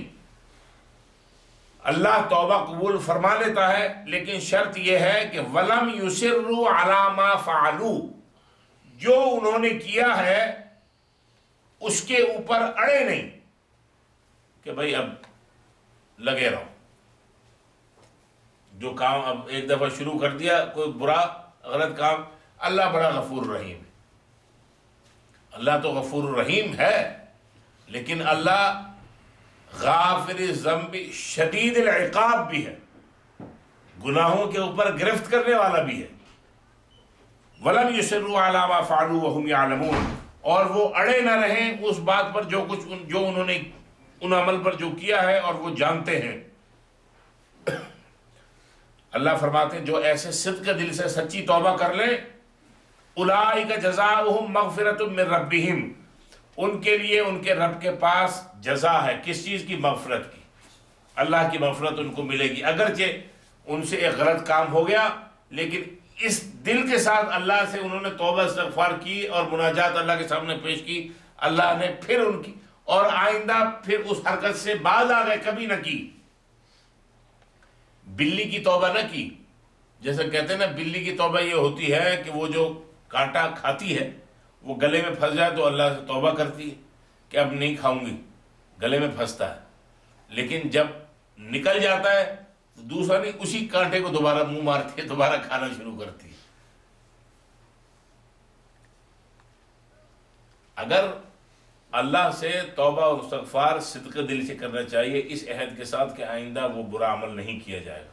لیکن بعض اوقات انسان کی بشری کمزوری کی وجہ سے پھر وہ عمل، وہ کیفیت اس کے اوپر طاری ہو جائے اور پھر وہ حرکت اس سے سرزد ہو جائے، تو اس کا مطلب یہ نہیں کہ پھر وہ کیے جائے اور کہے کہ کوئی بات نہیں، اب تو مجھ سے غلطی ہو گئی. اللہ کہاں معاف کرنے والا ہے. اللہ فرماتے ہیں لا تقنطوا من رحمت اللہ، اللہ کی رحمت سے مایوس نہ ہو.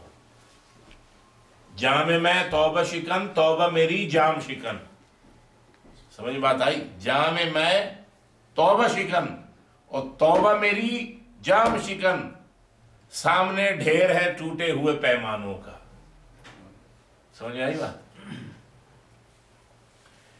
اولئک جزاؤہم مغفرۃ من ربہم، یہ وہ لوگ ہیں جن کے لیے ان کے رب کے پاس بخشش ہے جزا کے طور پہ. وجنات، اور باغات ہیں، ایسے باغات تجری من تحت الانہار کے جن کے نیچے نہریں بہتی ہیں. خالدین فیہا، وہ اس میں ہمیشہ ہمیشہ رہیں گے.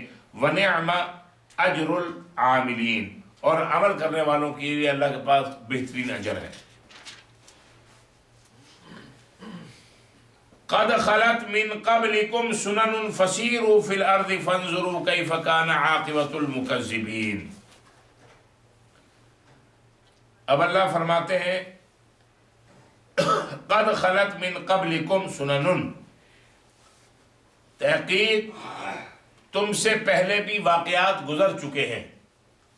یعنی یہ جو واقعات، تمہیں فتح ہوئی، پھر تمہیں شکست ہوئی، تمہارے لوگ، تم نے پہلے بدر میں دشمنوں کے 70 مارے اور 70 جو ہیں ان کو تم نے قیدی بنا لیا.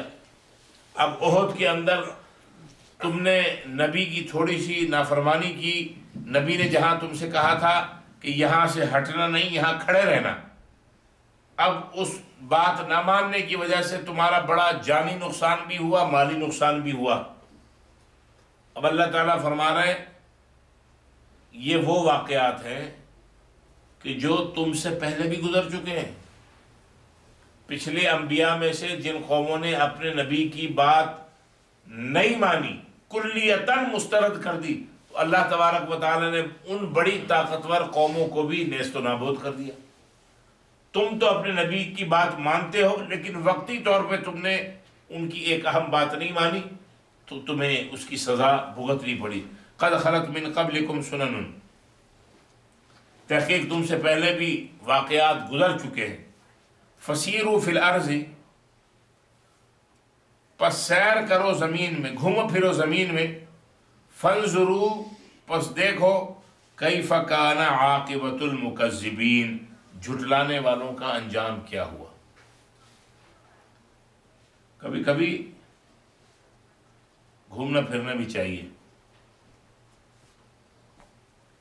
کبھی میوزیم چلے گئے، کبھی اکنا وغیرہ کا کنونشن ہوا اس میں چلے گئے تاکہ کوئی بات پتہ چلی. کوئی نیو جرسی میں پروگرام ہوا، وہاں پر چکر لگا لیا. تو اللہ خود فرماتے ہیں کہ فسیروا فی الارض، زمین میں چلو پھرو. کیسی کیسی قومیں اور ان کے کھنڈرات آج بھی موجود ہیں. میوزیم میں جو باقیات رکھی ہیں وہ ان کی بہت سی چیزوں کی نشاندہی کرتی ہیں. تو عبرت کی غرض سے ان جگہوں کے اوپر جانا، لیکن ان جگہوں پہ جا کے ان کو ایک تفریح کا ذریعہ سمجھنا یہ غلط ہے.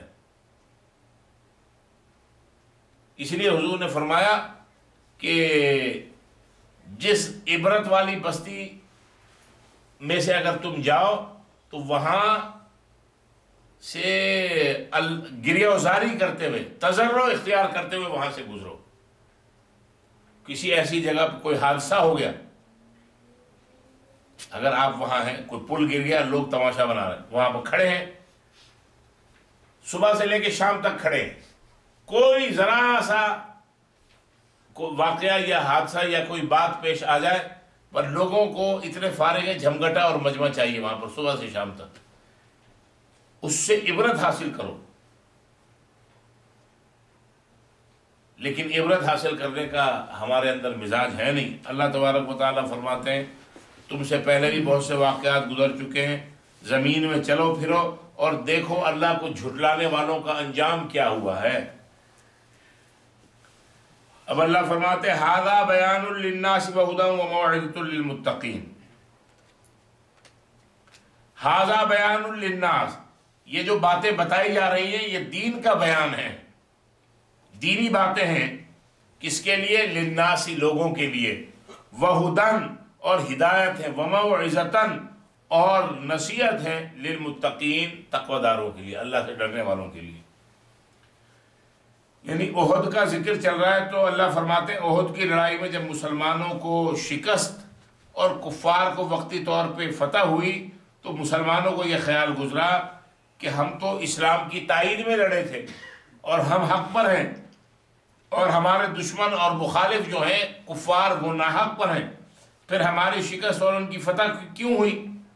یہ آیات و واقعات احد کا تتمہ ہے، اور صحابہ کو تسلی دی گئی ہے کہ بالآخر حق پرست غالب آئیں گے اور باطل پرست مغلوب ہوتے۔ احد میں تم سے جو غلطی اور کوتاہی ہو گئی ہے تم اس کو آئندہ نہ دہرانا، استقامت و تقوی پر پابند رہو، تو آخر میں کفار ہی مغلوب ہوں گے اور تمہیں فتح نصیب ہوگی اور تم غالب آؤ گے۔ اس کے بعد جس طرح مسلمانوں نے اپنے نبی اور اللہ کے حکم کے بجا آوری کی، اللہ تبارک و تعالیٰ نے کچھ سالوں کے اندر ہی وہی مکہ جہاں سے مسلمانوں کو بے یار و مددگار نکالا گیا تھا اور بے سر و سامانی کے عالم میں نکالا گیا تھا، اسی کے اندر فاتحانہ طور پہ داخل ہوئے۔ تو اللہ فرماتے ہیں ھذا بیان للناس وہدی وموعظۃ للمتقین، یہ دین کے بیانات ہیں لوگوں کے لیے، اور ہدایت ہے اور نصیحت ہے تقوی داروں کے لیے۔ اب آگے کام کیا کرنا ہے؟ ولا تہنوا، سست نہ پڑ جانا ہے۔ درس لمبا ہو گیا تو کمر دکھنے لگی ہے، نیند آنے لگی، جمائیاں لینے لگی، منہ کھلنے لگا، تو فرمایا اللہ تعالیٰ فرماتے ہیں اٹینشن رہو، بالکل چست۔ ولا تہنوا، سست نہ پڑنا، ولا تحزنوا، اور غمزدہ بھی نہیں ہونا، افسوس بھی نہیں کرنا۔ یار کہاں پھنس گئے مصیبت، گھر پہ ہوتے چلو کوئی نہیں تو گریل ہی گرم کر لیتے، اس پہ 4-6 چکن ہی اس کے اوپر ڈال دیتے ہیں، کوئی ٹکیاں شکیاں لگ جاتی نہیں، وہ تو کام جاری رکھ رہا، وہ تو زندگی کا وظیفہ ہے، چلتا رہے گا۔ اللہ فرماتے ہیں لا تہنوا، سستی کا شکار نہ ہونا، ولا تحزنوا، اور غمزدہ بھی نہیں ہونا، حزن و ملال کا بھی شکار نہیں ہونا، وَأَنْتُمُ الْأَعْلَوْنَ إِن كُنْتُم مُؤْمِنِينَ، تم ہی کامیاب ہو گے، تم ہی سربلند رہو گے اگر تم مومن ہو۔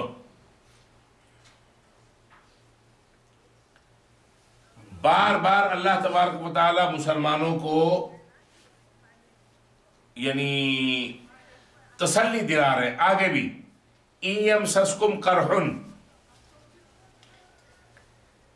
اگر تم کو پہنچائے زخم، تکلیف، قرح لفظ کیا ہے یہاں؟ قرح، ایک لفظ ہوتا ہے جرح، ایک ہوتا ہے قرح۔ وہ زخم، وہ چوٹ جس میں سے خون نہ نکلے، پھول جائے۔ لاٹھی چارج ہوتا ہے نا جب کبھی مظاہرہ کرتے ہیں تو پولیس والوں کے ڈنڈے جہاں لگتے ہیں سوج جاتا ہے اتنا، لیکن پھٹتا نہیں ہے، زخم نہیں ہوتا، تو اس کو کہتے ہیں قرح۔ اور جہاں زخم ہو جائے اور خون نکلے اس کو کہتے ہیں جرح۔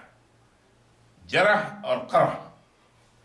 إِن يَمْسَسْكُمْ قَرْحٌ، اگر تم کو کوئی تکلیف پہنچی ہے، فَقَدْ مَسَّ الْقَوْمَ قَرْحٌ مِثْلُهُ، تو ان لوگوں کو بھی تمہارے جیسی تکلیف پہنچی ہے۔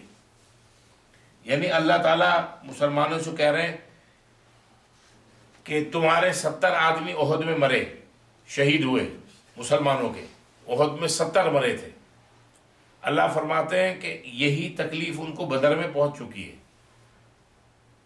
بلکہ 70 ان کے مرے تھے اور 70 ان کے قید ہوئے تھے، اور ان کا بہت سا ساز و سامان بھی تمہارے ہاتھ میں لگا تھا، تو تم اپنے تکلیف کو دیکھ رہے ہو، یہ دیکھو کہ ان کو بھی تم یہی تکلیف پہنچا چکے ہو بدر میں۔ اللہ تعالیٰ مسلمانوں کا تھوڑا غم جو ہے وہ غلط کر رہے ہیں کہ تم سے جو غلطی ہوئی ہے اب میں اس کو معاف کر رہا ہوں، لیکن ذرا اس بات کو سوچو کہ "إِن يَمْسَسْكُمْ قَرْحٌ فَقَدْ مَسَّ الْقَوْمَ قَرْحٌ مِثْلُهُ"، اگر تم کو زخم لگ چکے ہیں تو یاد رکھو پہلے تم اسے جیسے زخم ان کو بھی لگا چکے ہو۔ وَتِلْكَ الْأَيَّامُ نُدَاوِلُهَا بَيْنَ النَّاسِ، وَتِلْكَ الْأَيَّامُ، اور یہ دن ہے، نُدَاوِلُهَا بَيْنَ النَّاسِ، ہم باری باری بدلتے ہیں لوگوں کے درمیان، کبھی کے دن بڑے اور کبھی کی راتیں۔ وَتِلْكَ الْأَيَّامُ نُدَاوِلُهَا بَيْنَ النَّاسِ، اور یہ دن ہیں جن کو ہم لوگوں کے درمیان باری باری بدلتے ہیں، گردش میں لاتے ہیں۔ وَلِيَعْلَمَ اللَّهُ الَّذِينَ آمَنُوا، تاکہ اللہ تعالیٰ جان لے ان لوگوں کو جو ایمان لائے، وَيَتَّخِذَ مِنْكُمْ شُهَدَاءَ، اور بنائے تم میں سے بعضوں کو شہید۔ واللہ لا يحب الظالمین، اور اللہ تعالیٰ ظلم کرنے والوں کو نہیں جانتا، اللہ تعالیٰ ظلم کرنے والوں کو محبت نہیں کرتا۔ تو اللہ فرماتے ہیں وَتِلْكَ الْأَيَّامُ نُدَاوِلُهَا بَيْنَ النَّاسِ، ہم لوگوں کے درمیان باری باری گردش ایام کرتے ہیں، یعنی دن لوگوں کے درمیان گردش کرتے رہتے ہیں، ہمیشہ ایک جیسی حالت نہیں رہتی کہ ہمیشہ فتح ہو یا ہمیشہ شکست، دونوں چیزیں ساتھ ساتھ چلتی ہیں۔ اللہ تبارک و تعالیٰ کی حکمت کا تقاضا یہ ہے کہ وہ فتح اور شکست کے ایام کو عدلتا بدلتا رہتا ہے، کبھی غالب کبھی مغلوب، کبھی مغلوب کو غالب کر دیتا ہے، کبھی غالب کو مغلوب کر دیتا ہے۔ کبھی انسان کے اوپر حالت ایسی ہے کہ کچھ بھی نہیں، پھر اللہ تبارک و تعالیٰ اس کو اپنے انعامات سے نواز دیتا ہے، یہ بھی زمانے کی گردش ہے۔ اور کبھی ایسا بھی ہوتا ہے سب کچھ تھا،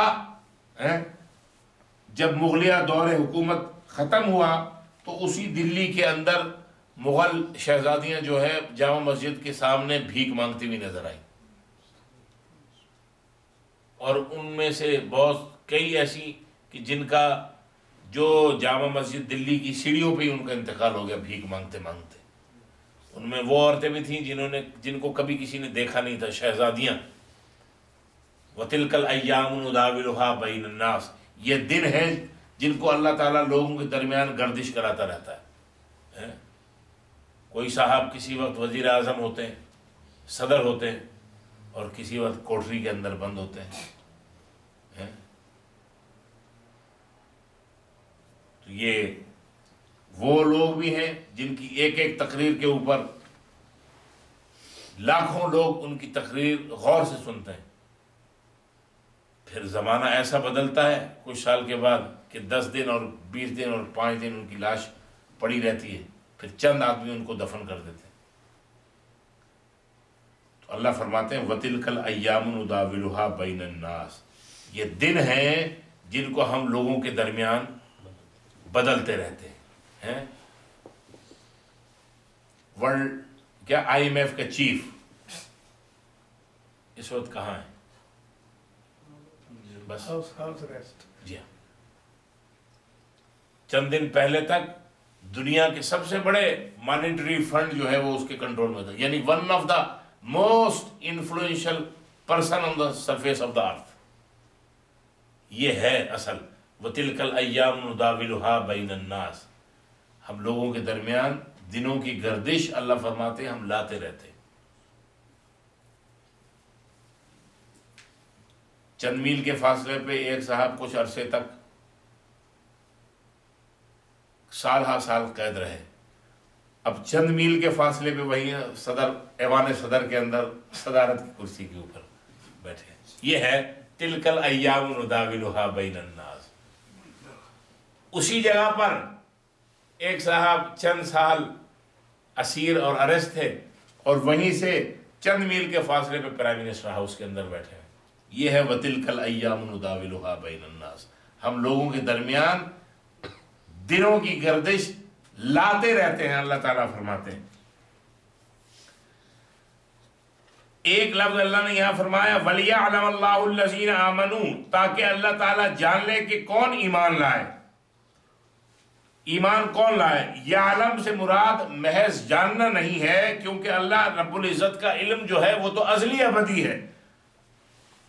اللہ کو علم ہے کہ کون صاحب ایمان ہے کون صاحب ایمان نہیں. یہاں پر علم یا علم کا مطلب ہے علم ظہور.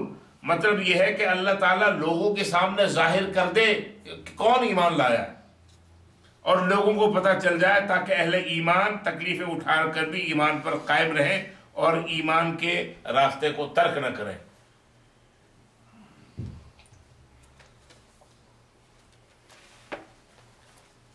وَلِيُمَحِّصَ اللَّهُ الَّذِينَ آمَنُوا وَيَمْحَقَ الْكَافِرِينَ، تاکہ اللہ پاک صاف کر دے ان لوگوں کو جو ایمان لے آئے ہیں اور مٹا دے کافروں کو.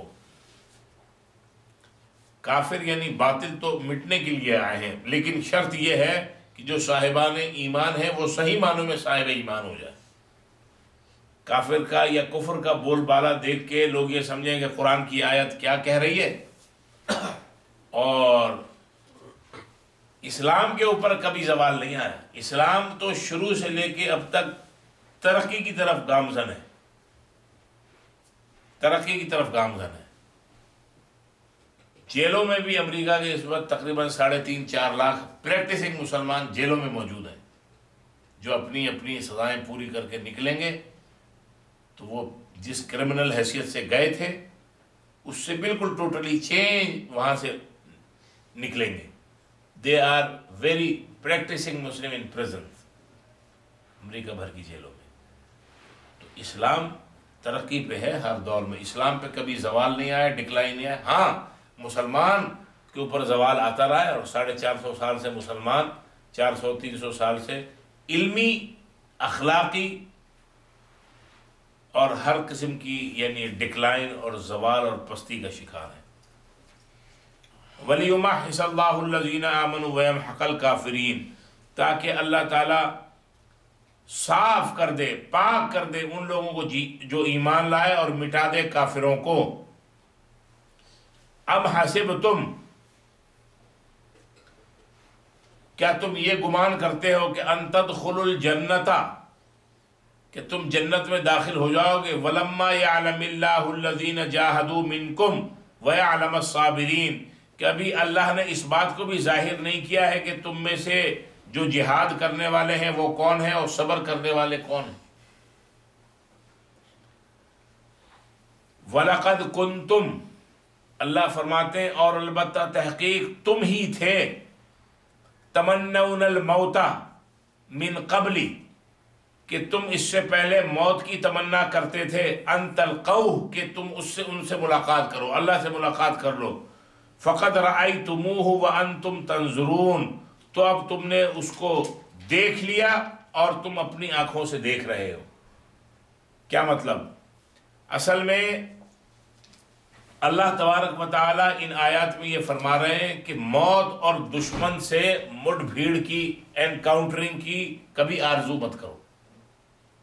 کبھی یہ کوشش نہیں کرو کہ موت کے ساتھ پنجہ لڑاؤ گے، اور کبھی اس چیز کی بھی تمنا نہ کرو کہ تم دشمن کے ساتھ پنجہ آزمائی کرو گے، چاہے وہ کمزور ہو. دشمن اور موت سے جتنا ہو سکے اوائڈ کرو. موت سے اوائڈ کرنے کا کیا مطلب؟ موت تو آئے گی تو آئے گی. موت کی دعا مانگنے سے بھی حضور علیہ الصلوۃ والسلام نے منع فرمایا کہ کوئی اپنے لیے موت کی دعا نہ کرے. اس آیت میں غزوہ احد کا ایک دوسرا منظر پیش کیا گیا ہے کہ غزوہ بدر کے موقع پہ جو صحابہ شرکت سے محروم ہو گئے تھے، وہ بدر کے شہداء کے فضائل اور مناقب سن سن کر یہ تمنا کیا کرتے تھے کہ اللہ نے موقع دیا تو ہم بھی اللہ کے راستے میں اپنی جان دے کے شہادت کے مراتب حاصل کریں گے. اس آیت میں انہی لوگوں سے خطاب ہے.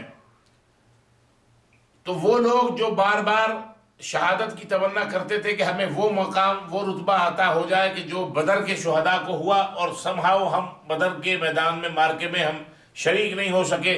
جب یہ آیا احد کا معرکہ، تو حضور علیہ الصلوۃ والسلام کا یہ خیال تھا، میں نے پہلے بھی آپ کو بتایا تھا کہ یہ مدینے کے اندر لڑائی لڑی جائے، لیکن حضور نے مشورہ کیا۔ جوشیلے مسلمان جو ہیں نا، انہوں نے یہ مشورہ دیا کہ نہیں جی، باہر کھلم کھلا لڑائی ہو تاکہ صحیح مارکا لگے۔ اللہ کے نبی کی خواہش کیا تھی؟ اندر لڑی جائے۔ انہوں نے کہا نہیں جی باہر لڑی۔ اللہ کے نبی نے کہا ٹھیک ہے، تمہاری بات مان لیتے ہیں۔ جب باہر لڑی اور مسلمانوں کو شکست ہوئی تو یہی لوگ جو شہادت کی تمنا کر رہے تھے وہ بھاگے جان بچا کے۔ اللہ تبارک و تعالیٰ اس آیت میں ان لوگوں کو خطاب کر رہے ہیں اور ان کے ذریعے ساری حضور علیہ الصلوۃ والسلام کی امت کو قیامت تک کے آنے والوں کے لیے کہا جا رہا ہے کہ اس میں ان سے کہا جا رہا ہے جو تم مانگ رہے تھے موت، اب تمہارے سامنے دشمن اور موت دونوں آ گئی، اور اب تم یہاں سے ان سے بھاگ رہے ہو، اب پیچھے کیوں ہٹ رہے ہو؟ اس سلسلے میں اسی لیے نبی علیہ الصلوۃ والسلام نے فرمایا کہ دشمن سے مٹ بھیڑ کی، دشمن سے انکاؤنٹر ہونے کی کبھی تمنا نہ کرو۔ ہاں ایسے سرکمسٹینسز پیدا ہو جائیں، ایسے حالات آ جائیں کہ دشمن کے ساتھ آمنا سامنا کرنا لازمی ہو جائے تو پھر جم کے رہو اور ثابت قدمی دکھاؤ۔ الجنت تحت ظلال السیوف، پھر جو ہے جنت جو ہے وہ تلواروں کے سائے کے نیچے ہے۔ خود سے بہادری نہ دکھاؤ کہ لڑنے کے لیے باہر نکل رہے۔ اللہ تعالیٰ اسی کو بیان فرماتے ہیں کہ وَلَقَدْ كُنْتُمْ تَمَنَّوْنَ الْمَوْتَ مِنْ قَبْلِ أَنْ تَلْقَوْهُ، اور یہ تم ہی تو تھے کہ جو اس سے پہلے موت کی تمنا کر رہے تھے اور اللہ سے ملاقات کی باتیں کر رہے تھے۔ فَقَدْ رَأَيْتُمُوهُ، اب تم نے اس موت کو دیکھ لیا۔ وَأَنْتُمْ تَنْظُرُونَ، اور تم خود اپنی آنکھوں سے دیکھ رہے ہو۔